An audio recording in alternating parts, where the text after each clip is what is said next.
가정법을 써서 이야기를 할 때가 있습니다.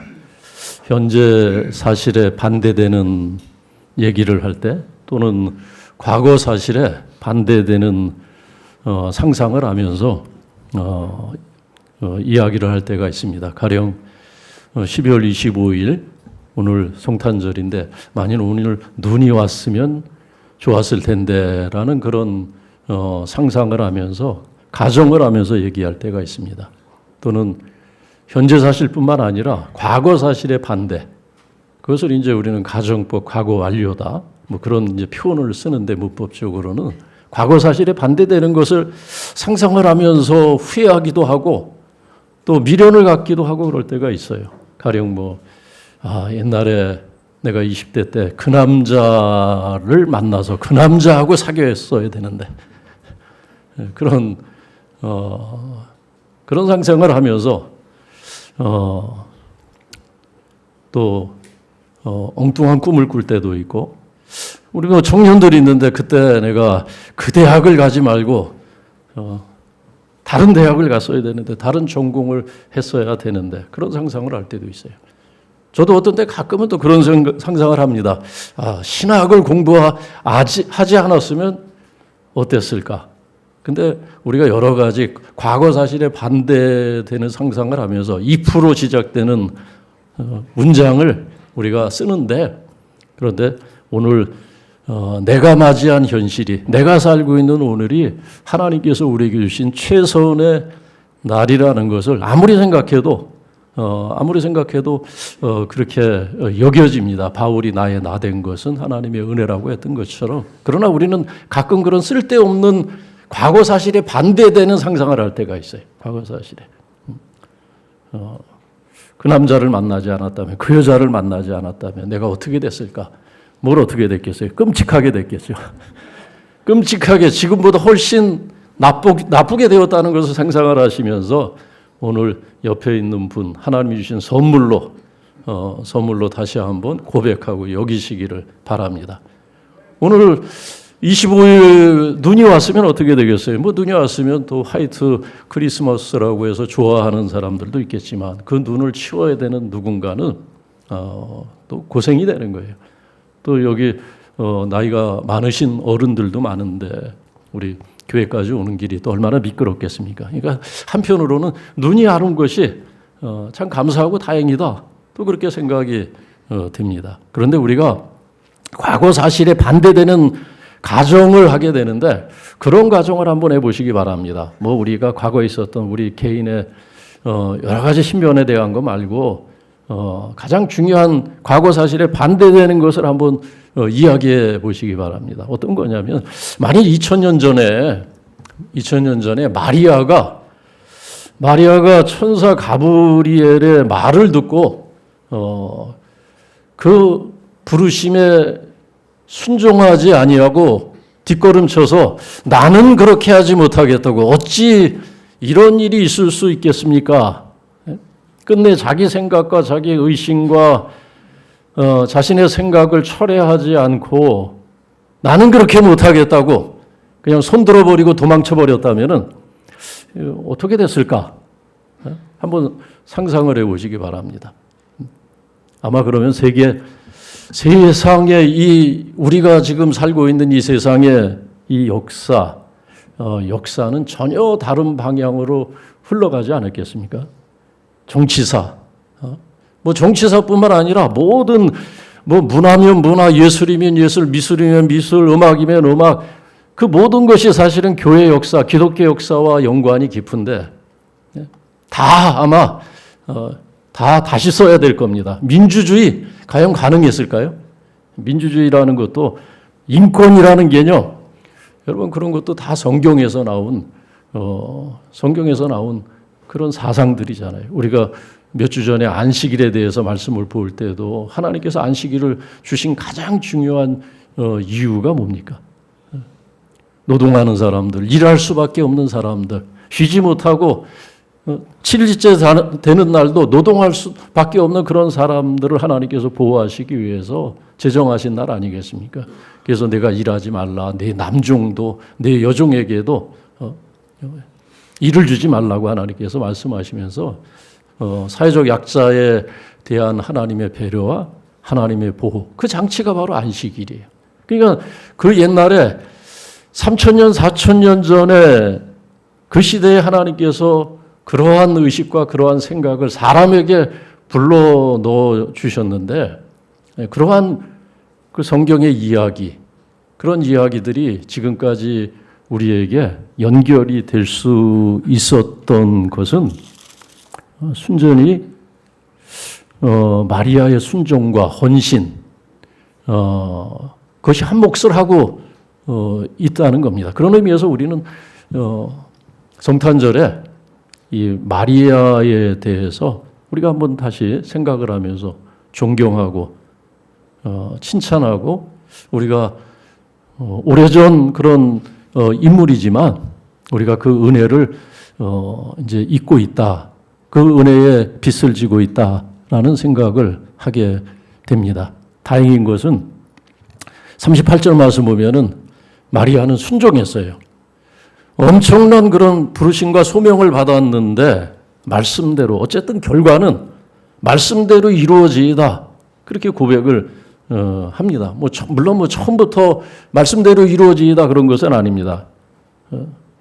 선생의 말을 들었을 때 은혜를 받은 자요, 주께서 너와 함께 하심이다, 또 내가 아들을 낳을 것이다, 그러한 말씀을 들었을 때 마리아는 의심하고 처음에는 부정하고 거부하고 당황한 모습을 오늘 우리가 성경에서 보게 됩니다. 어찌 이런 일이 있을 수 있습니까? 그렇게 되묻지 않습니까? 29절 또 몇 절이에요? 34절. 어찌 이런 일이 있을 수 있습니까?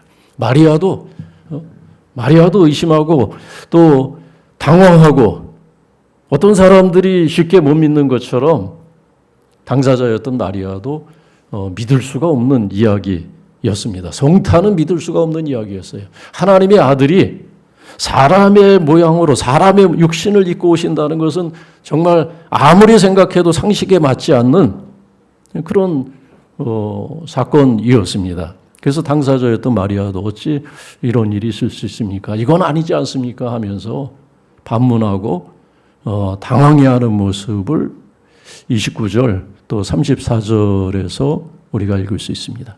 또 뿐만 아니라 무서워했어요. 두려워했습니다. 30절 말씀 보니까 마리아에 무서워하지 말라. 무서워하고 또 두려워하고 불안에 떠있는 그 마리아를 보면서 주의 천사가 떨 필요 없다, 무서워하지 말라, 그렇게 마리아를 다독이는 그런 이제 말씀입니다.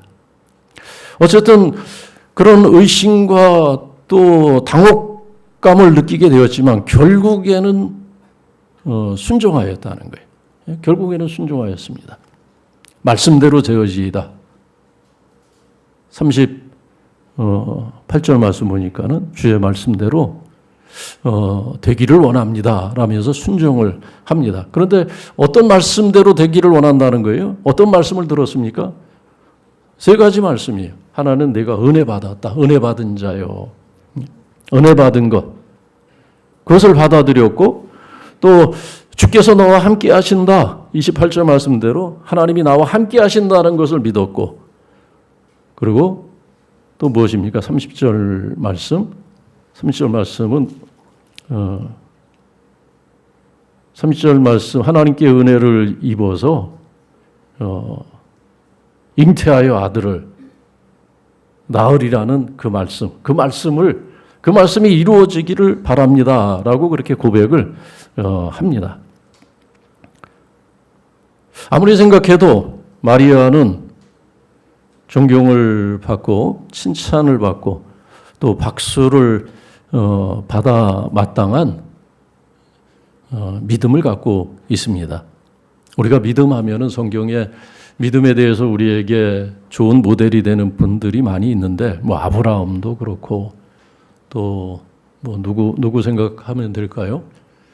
에녹 같은 분도 있고, 성경에 또 모세 같은 분도 있고, 다윗 같은 분도 있고, 여자 중에는 룻과 같은 그런 여자들도 정말 대단한 믿음으로 그렇게 우리에게 흔적을 남겼는데 그들 못지않은 마리아의 믿음을 우리가 여기서 보게 됩니다.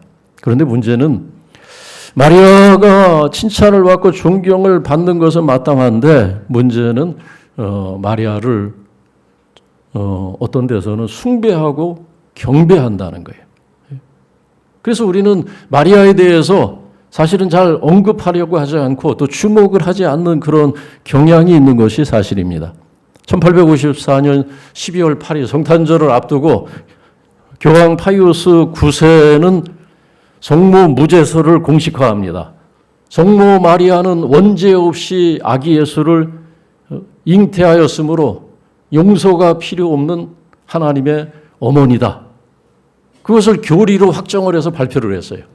전 세계 교회 앞에. 물론 이제 그 전에도 그런 신앙을 가톨릭 교회에서는 가르쳤습니다. 그런데 그것을 문서화해서 공식적으로 교리화한 것은 1854년 12월 8일 성탄절 교서에서 교황이 그것을 공식화했습니다. 우리 안에서는 많이 낯설죠.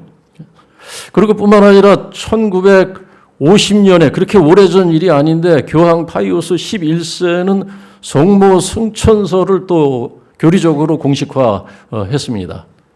성모 마리아는 죽음을 보지 않고 에녹이나 엘리야처럼 하늘로 들려 올라갔다는 것이 우리의 믿음이다. 그렇게 이제 공식화했습니다. 이것도 우리에게는 낯선 그런 교리라고 할 수 있습니다. 뿐만 아니라 1960년 가톨릭 교회는 교리를 다시 재작업하고 또 체계화하는 작업을 위해서 1960년부터 바티칸 2차 공의회를 열면서 마리아의 중보적 역할을 다시 한번 강조를 했습니다. 마리아의 중보적 역할을 강조하면서 그런 말을 했어요. 모든 좋은 것은 마리아를 통해서 우리에게 주어지지 않는 것이 없다. 모든 좋은 것은 마리아를 통해서 우리에게 주어진다. 그런 고백을 했습니다. 그리고 마리아를 중보자로 그리고 우리의 보호자로 부르는데 우리는 조금도 부끄러움을 느끼지 않는다. 마리아를 하나님과 우리 사이의 중보자로 고백하는 것은 예수 그리스도의 품위를 떨어뜨리지 않는다. 그것을 아예 문서화했어요. 교리에. 그래서 가톨릭 교회는 시간이 지날수록 마리아에 대한 숭배와 경배의 정도를 줄여간 것이 아니라 오히려 더해간 흔적을 곳곳에서 찾아볼 수가 있습니다. 그러면 성경은 무엇이라고 말씀하나? 성경은 오늘 누가복음 1장에서 등장하는 이 마리아에 대해서 성경은 어떻게 우리에게 소개하고 있나? 우리가 거기에 주목을 해야 됩니다. 아니, 마리아에게 주목하는 것이 아니라 마리아의 몸을 통해서 세상에 구주로 오신 하나님의 아들로 오신 예수 그리스도에 대해서 어떻게 우리에게 가르치고 있나에 대해서 우리가 눈여겨보아야 합니다. 여러분, 예수님께서 말씀하신 것 가운데 제자들에게 요한복음 14장 6절에서 하신 말씀 너무나 유명한 말씀이죠. 사실 이 한 말씀만 우리가 기억하고 그 한 말씀만 생각하면은 마리아에 대한 칭찬과 존경이 아닌 경배와 숭배가 얼마나 어긋난 것인가라는 것을 알 수가 있습니다. 예수님께서 뭐라고 말씀하셨습니까? 내가 길이라고 말씀하셨어요. 길은 길인데 여러 길 중에 하나가 아니라 어떤 길이라는 거예요? 유일한 길이라는 거예요. 내가 그 길이요 진리요 생명이니 이 길로 맘지 않고는 나로 말미암지 않고는 뭐라 그랬습니까? 아버지께 하나님께 갈 자가 없다는 거예요. 하나님께 도달할 자가 없다는 겁니다. 하나님을 만날 자가 없다는 거예요. 하나님을 만날 자, 하나님께 갈 자가 없다는 것은 무슨 얘기입니까? 하나님의 은혜를 얻을 자가 없다는 거예요. 하나님의 구원을 받을 자가 없다는 겁니다. 하나님의 자녀가 될 하나님께서 세상을 이처럼 사랑하사 독생자를 예수 그리스도를 독생자 그분을 보내셨는데 그를 믿는 자들마다 구원하시고 영생을 주시는 그 은혜와 구원을 받을 자가 없다는 거예요. 주님이 친히 말씀하신 거죠. 그래서 하나님과 우리 사이에 오직 예수 그리스도 한 분만이 있다는 것을 주님께서 친히 천명을 하셨고 또 디모데전서 2장 5절 말씀에 하나님은 한 분이시다. 하나님은 한 분이시고 하나님과 사람 사이의 중보자도 한 분이시니 곧 누구라 그랬을까요? 예수 그리스도시니라라고 했습니다. 한 분이시다. 딱 한 분이라는 거예요. 하나님과 사람 사이에 누구도 그 사이에 중보적 역할을 감당해야 될 사람은 인생은 없다는 겁니다.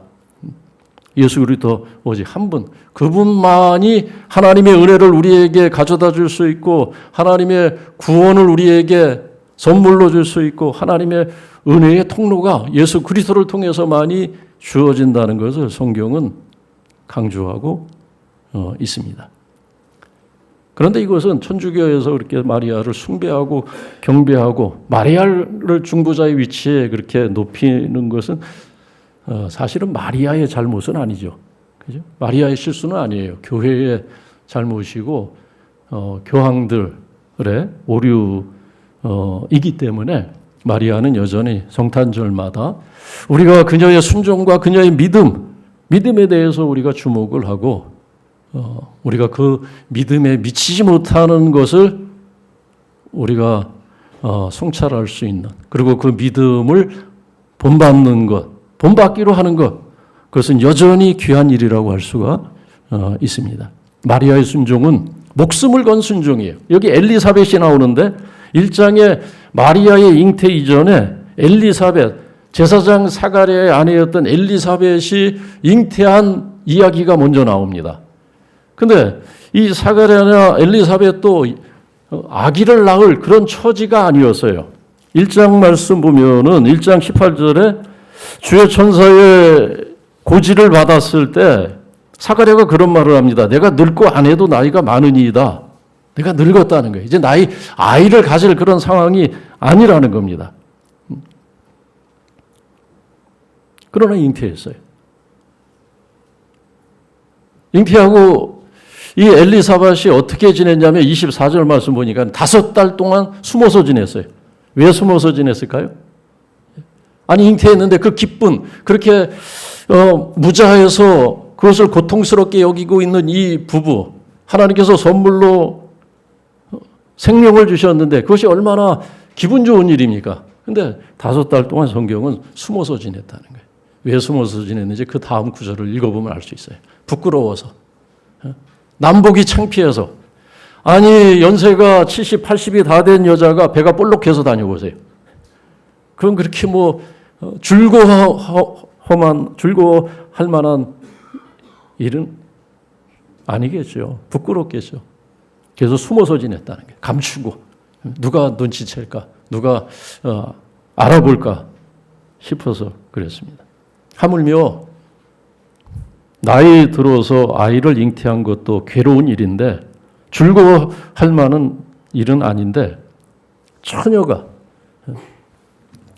잉태한다는 것 그리고 그 사실을 받아들인다는 것은 지금 우리가 생각해도 보통 일이 아닌데 그 보수적이고 율법이 엄중하게 집행되던 2000년 전에 그것은 목숨을 건 순종이라고 할 수 있습니다.